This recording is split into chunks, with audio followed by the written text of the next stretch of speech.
Sur la côte est de Dakar, au Sénégal, s'étend une des plus grandes baies du monde. Les 15 km de sable fin de la baie de Han étaient encore il y a quelques décennies un paradis pour les pêcheurs et les baigneurs. Un paradis perdu qui peu à peu s'est transformé en purgatoire pour les populations.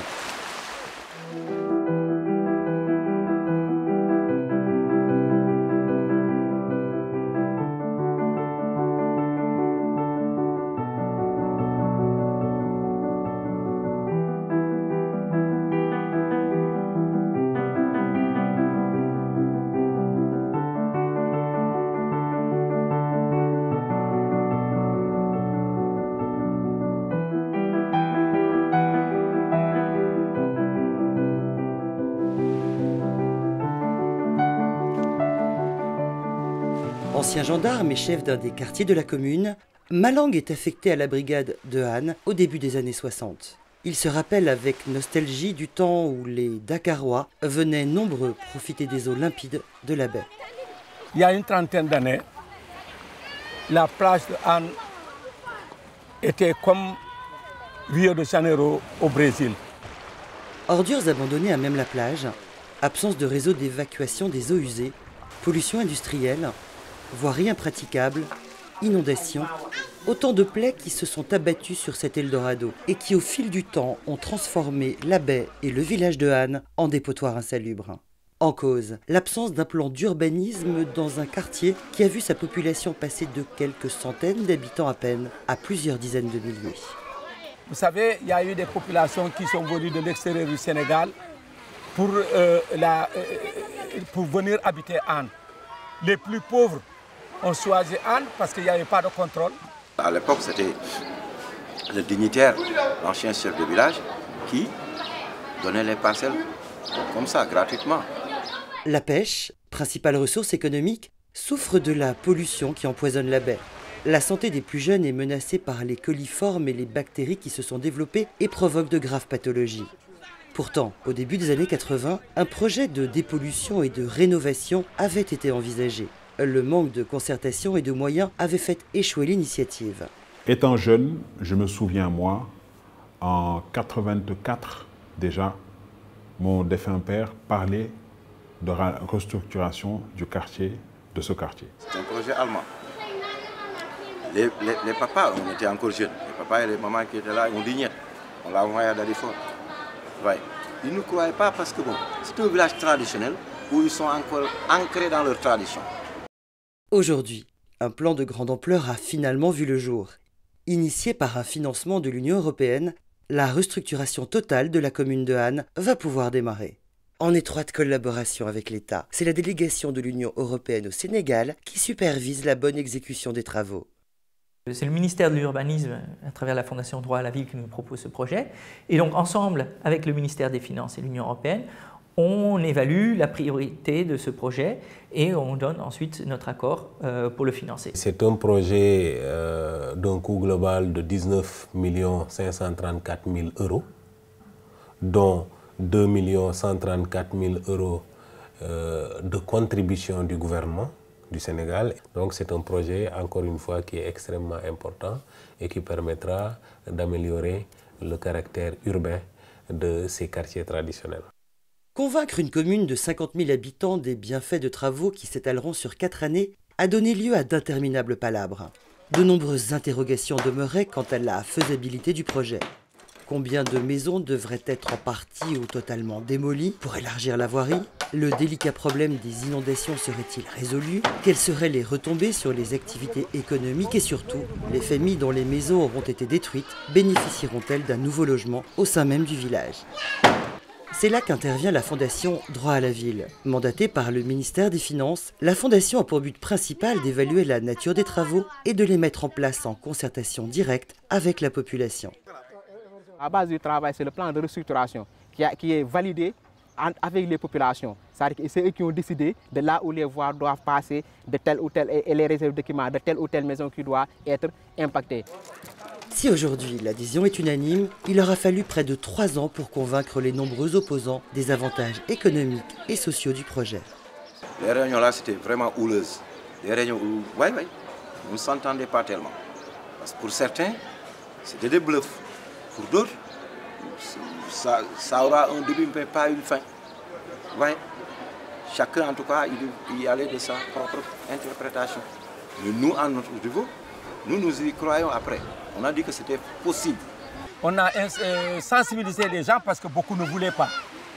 Beaucoup ne voulaient pas de cette régularisation parce que c'était des autochtones pêcheurs qui ne voulaient pas quitter la plage. Ce qui est bien, c'est qu'il y a une adhésion totale aujourd'hui. Il n'y a pas de réticence. Vous ferez le tour de la commune, vous ne verrez pas une personne vous dire que moi je ne suis pas d'accord, je n'adhère pas au quartier. Restait encore à régler un détail d'une importance vitale pour les pêcheurs, premiers acteurs économiques du village et dont une grande majorité verront leur maison en bordure d'océan démolie. Le relogement au sein même du village. Et pour surmonter cet ultime obstacle, une zone de recasement a été aménagée où 80 habitations verront bientôt le jour. L'enjeu de ce projet, c'est qu'il fallait trouver un site pour recaser toutes les maisons qui seraient déplacées. On ne peut pas faire un projet de restructuration sans avoir une zone de recasement. L'État l'a compris très tôt, c'est pourquoi il a acquis ce terrain-là qui a une superficie de 2,48 hectares pour servir de zone de recasement. Donc, quand ils m'ont parlé de lotissement, je dis en tout cas, je suis d'accord pour un lotissement, mais à une condition, qu'on ne m'amène pas vers Diamniadio, que je reste dans la capitale. Il a fallu des combats intenses, les populations se sont soulevées, on s'est battu, avec les autorités bien sûr, jusqu'à ce que le terrain de Monastar là puisse en fait nous revenir.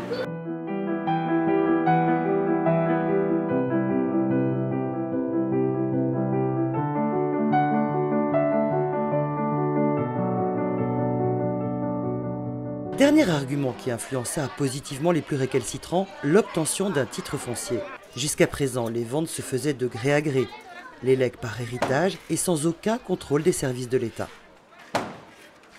Pour moi, c'est l'élément fondamental du projet. La régularisation foncière qui permet de sécuriser l'investissement déjà fait et l'investissement prévu ultérieurement. On veut que les gens puissent, par le foncier, avoir accès à du crédit pour développer du commerce, prendre des emprunts et développer une activité économique. Développer l'économie et valoriser le village pour lutter contre la pauvreté, principal vecteur de l'immigration et de la radicalisation des plus jeunes, c'est une des raisons prédominantes pour laquelle l'Union européenne s'investit financièrement dans ce projet. Que la finalité soit morale ou pragmatique, cet engagement ne peut qu'être bénéfique à toutes les parties. On lutte contre la pauvreté en finançant par exemple des infrastructures de base qui permettent, comme l'eau et l'assainissement, de réduire les maladies hydriques, qui permettent que les enfants aient moins de maladies liées à la nutrition, qui peuvent se développer correctement, qui peuvent donc suivre un cursus scolaire correct et qui peuvent ensuite contribuer eux-mêmes à leur pays, au développement de leur pays. Finalement, d'atteindre un niveau qui permettent de partager les richesses au niveau mondial et de ne pas créer une cassure entre des pays extrêmement pauvres au sud et des pays extrêmement riches au nord. Si on n'aide pas à résoudre les problèmes au niveau global, et un jour ou l'autre, ça va nous rattraper.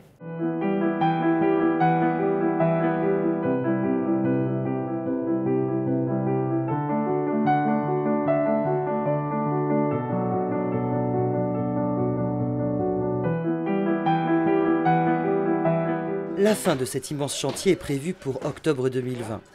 Pendant près de 4 ans, la vie de ce bouillonnant quartier de la capitale sénégalaise sera rythmée par le bruit des travaux. Pour commencer, destruction totale ou partielle des maisons permettant la création d'une voirie adaptée. La largeur des rues sera comprise entre 8 et 10 mètres et permettra en premier lieu le ramassage des ordures ménagères. La libre circulation des véhicules rendra ensuite possible la réfection des réseaux d'électricité et de téléphonie et facilitera l'accès au commerce de proximité. La restructuration permettra surtout de résoudre le problème majeur qui hante les habitants, les inondations.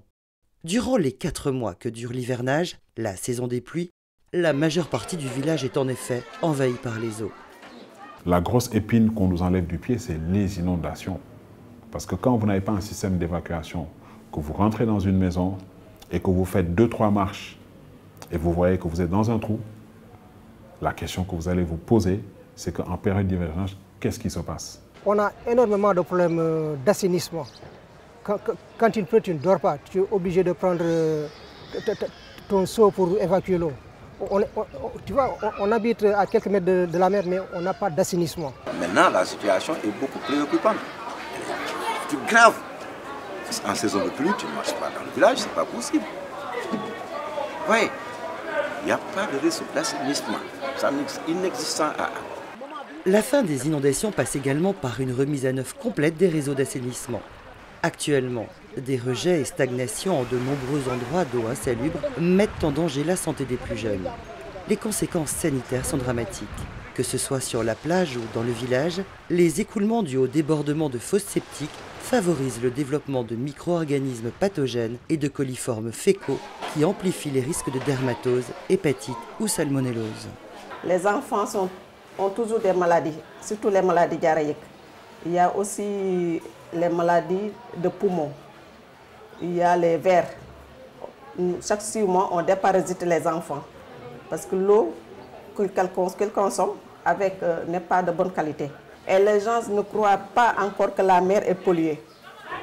Vous voyez, les gens se baignent et c'est très dangereux. Cependant, le volet le plus important de cet ambitieux projet est la dépollution complète de la baie de Han. L'océan est souillé par des milliers de mètres cubes de déjections, tant industrielles que ménagères, que déversent quotidiennement les canalisations des égouts à ciel ouvert. Phosphate, ammoniac et métaux lourds empoisonnent la baie. Ici, les taux de pollution sont 40 fois supérieurs aux normes recommandées par l'Organisation mondiale de la santé. Les ressources halieutiques en pâtissent. Les espèces marines se font rares ou sont impropres à la consommation. Et la survie du village est implicitement liée aux ressources de la pêche. Ce projet de restructuration est un volet du projet de dépollution de la baie de Han. Et permettre que cette baie-là, avec ce projet, puisse redevenir ce qu'elle était, qu'elle puisse retrouver son lustre d'antan et que nous puissions nous féliciter d'avoir, en tant que gouvernement et avec l'appui d'un partenaire de choix qui est l'Union européenne, contribué à redorer le blason de cette baie, à lui faire retrouver son lustre d'antan pour qu'elle redevienne ce qu'elle était au bénéfice des populations. On ne peut rénover le quartier sans assurer sa pérennité. Il faut impérativement faire en sorte que les mœurs se changent pour ne pas revenir au point de départ d'ici 5 ou 10 ans. C'est pourquoi il est important d'éduquer autant les enfants que les adultes sur les comportements à proscrire pour préserver la qualité de vie de ce quartier. Et je souhaite que je sois vivant encore quand les travaux de Han seront terminés.